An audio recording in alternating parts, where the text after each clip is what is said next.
The final process in preparing the samples for examination is etching the samples. The reason why we want to etch the samples is to be able to easily distinguish the grain boundaries. If we were going to examine the samples as they were without etching them, we would never be able to easily recognize the grain boundaries.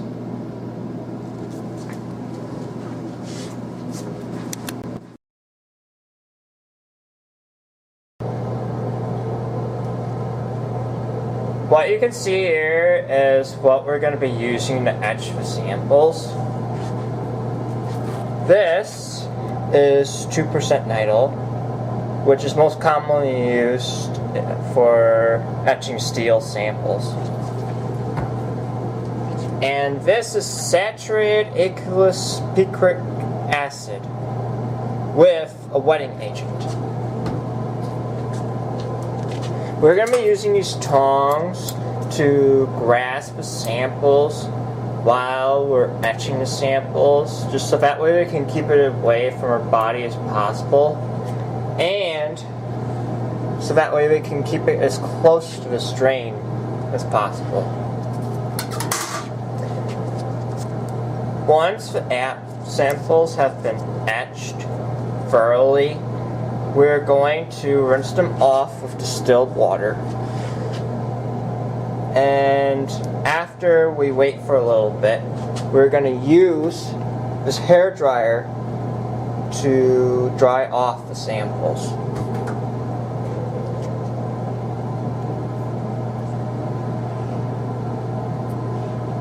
As you can see, there are 2 samples for each kind of etchant. What I'm going to be doing is a time duration test just to show you how long you would normally apply the etchant, just so that way you get better results.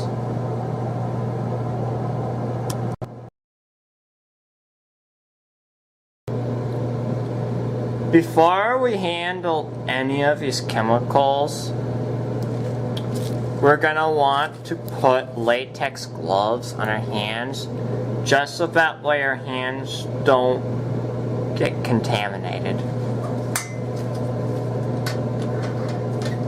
We are going to grasp one of these samples with the tongs. The first etchant we're going to be using is 2% nitrile.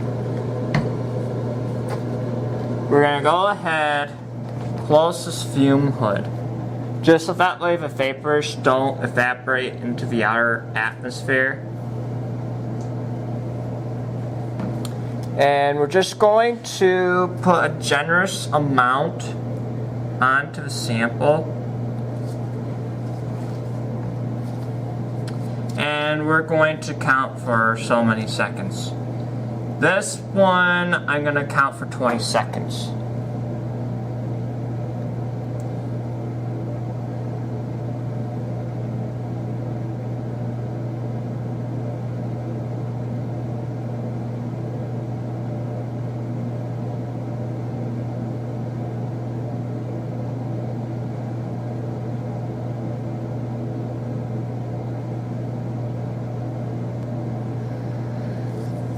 Then afterwards, we're going to rinse off the sample with distilled water for 10 seconds.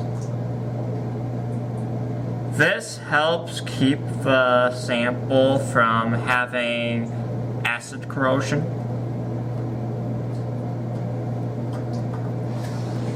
And afterwards,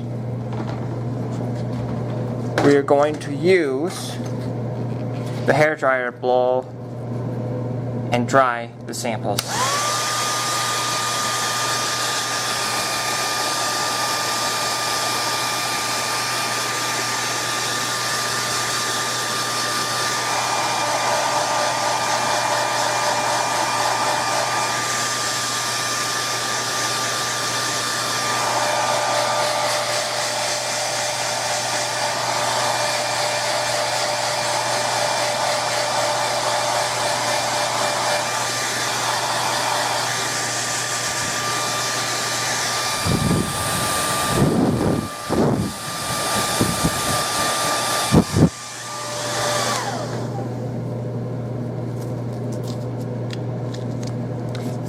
what the sample looks like after 20 seconds. As you can tell, it's starting to get faded, but it's not really there yet. You can still see some shiny portions. What we want it to look like is not too shiny, but not too dull or burnt out.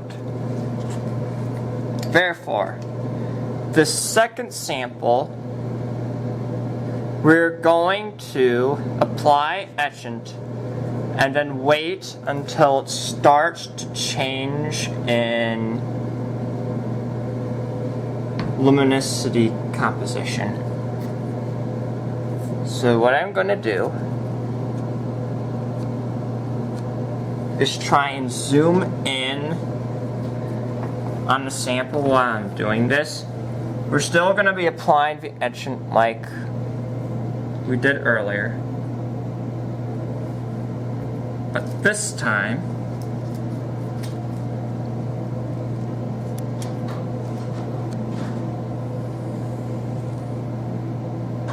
we're going to just be waiting until you can start to get duller.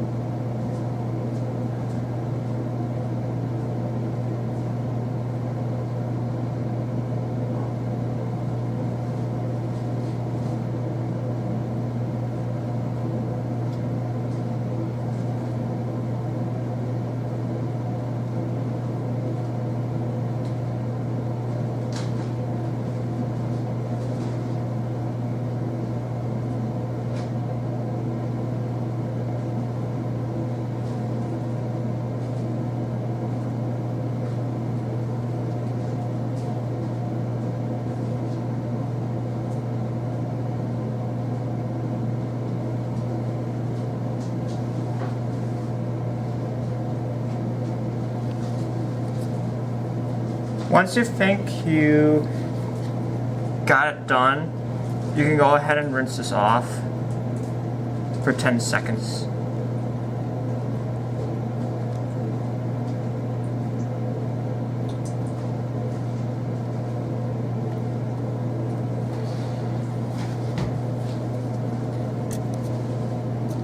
And then we're gonna dry this off.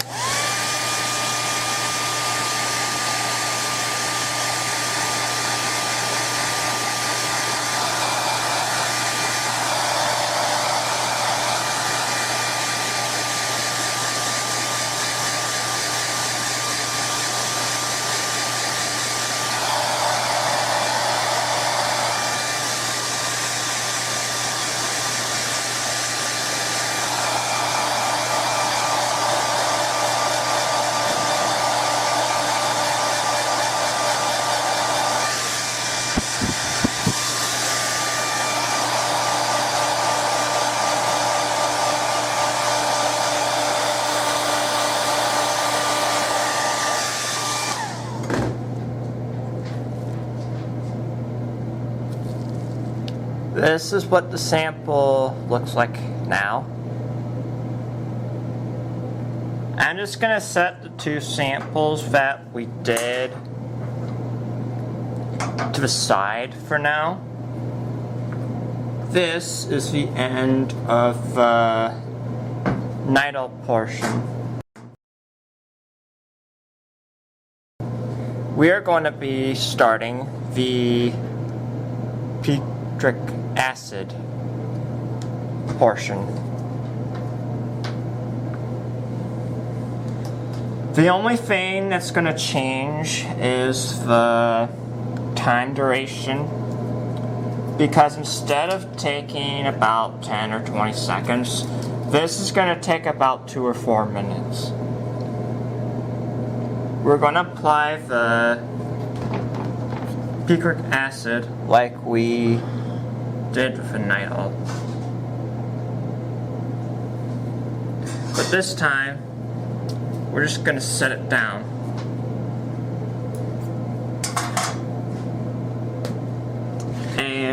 wait about 2 minutes.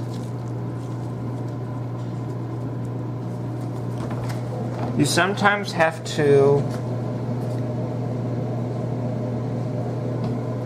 apply it more if it drains off to one side.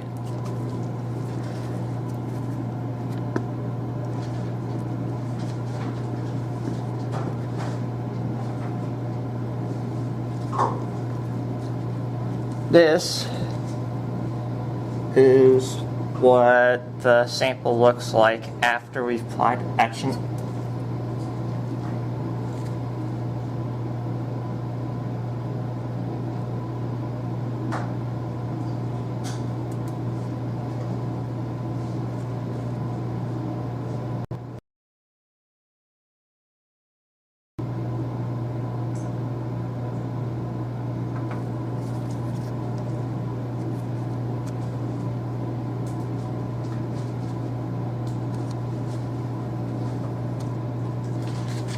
Now that the 2 minutes are up, we're gonna go ahead and rinse the sample off with distilled water for 10 seconds.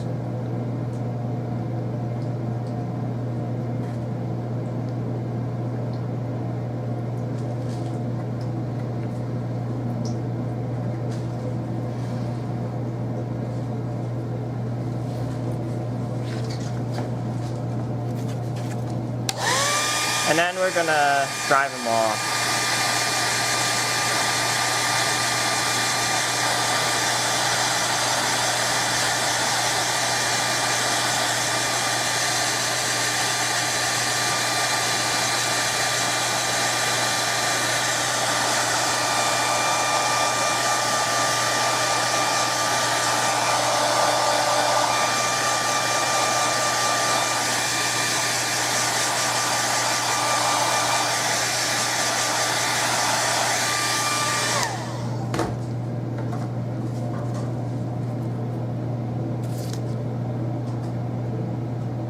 This is the sample after we're done drying it. As you can start to notice, it's starting to fade. For the next one,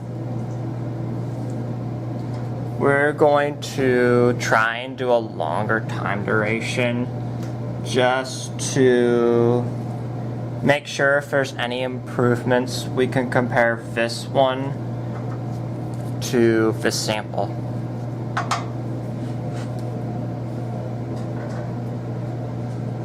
We're going to apply the etchant like we did before.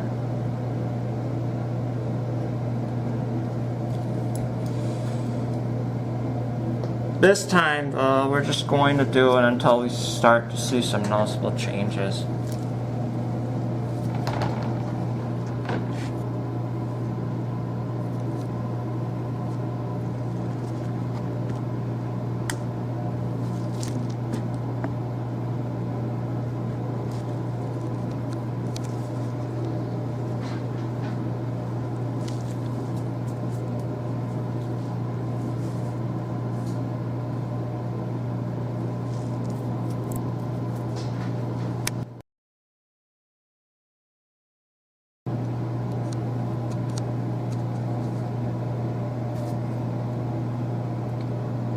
Once you feel that the sample's done, you can go ahead and rinse the sample off for 10 seconds.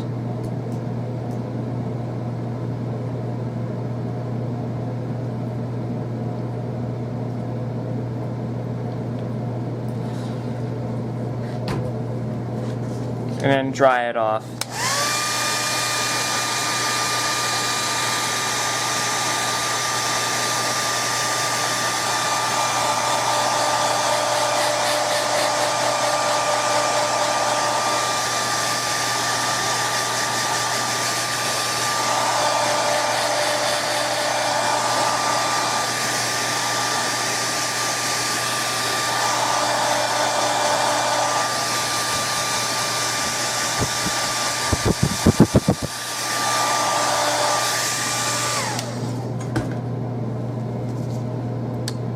This is what the sample looks like.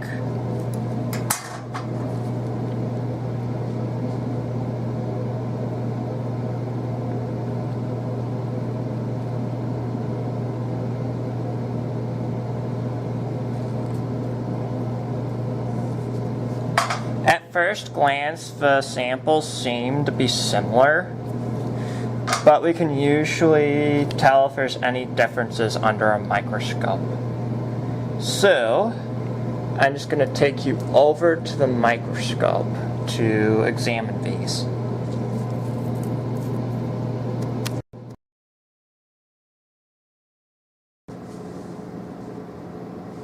This is the first sample that we did using the nitrile etchant. As you can tell, you can easily distinguish the grain boundaries. You can see them quite clearly to the point where you can actually take image J and use the thresholding for this, and you will be able to, with practice, separate the perlite from the ferrite. This is the second sample that we did.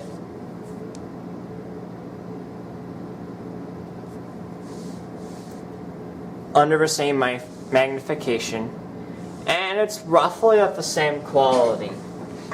What we found out for this one was that 20 seconds is roughly about the time span that you would normally use to etch the samples with nitrile etchant. I'm going to take you over to the other microscope, which allows us to view samples at a macro scale.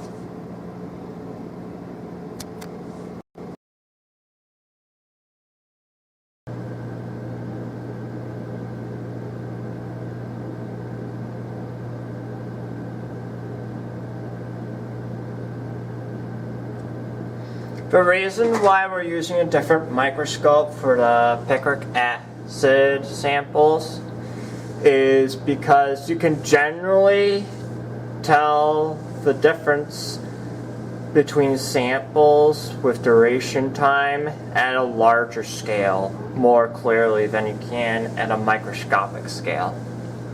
As you can notice, this is the sample that we had a duration time of 2 minutes.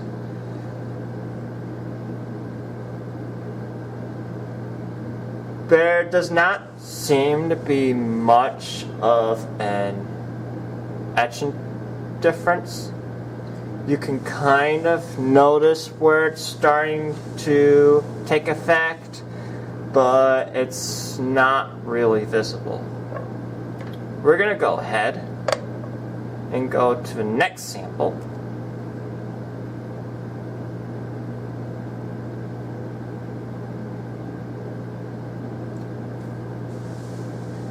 And this one you can actually notice that it's much different in structure. You can see the grain boundaries at a macro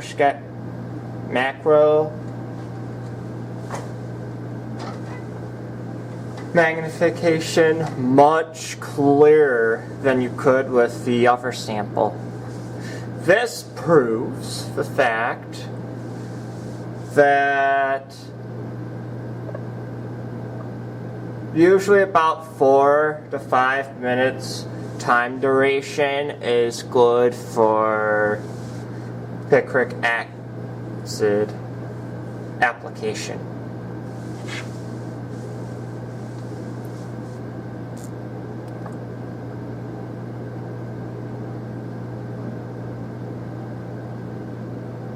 I'll just show you the other sample again for comparison.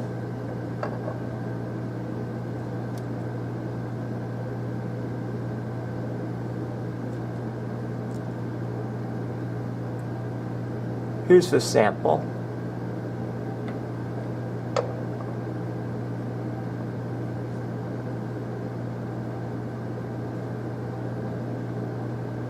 And here's the other sample.